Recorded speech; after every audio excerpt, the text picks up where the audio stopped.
Isang oras para sa bayan. Ang panawagan ng Pampangawan Electric Cooperative Incorporated, PELCOAN. Mga minamahal naming member consumer owners, ang krisis sa enerhiya ay hindi lamang hamon ng ating pamahalaan.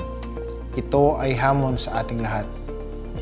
Bilang bahagi ng 121 electric cooperatives sa ilalim ng PhilReca, ang PELCOAN ay buong pusong sumusuporta sa Oras Natin sa Efficiency, One campaign ng Department of Energy.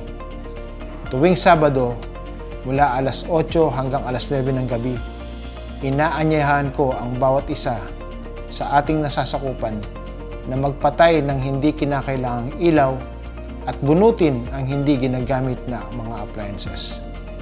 Isang oras lamang ito, ngunit kung ang milyong-milyong MCO ay magkakaisa, malaking ginhawa ang maibibigay nito sa ating power grid.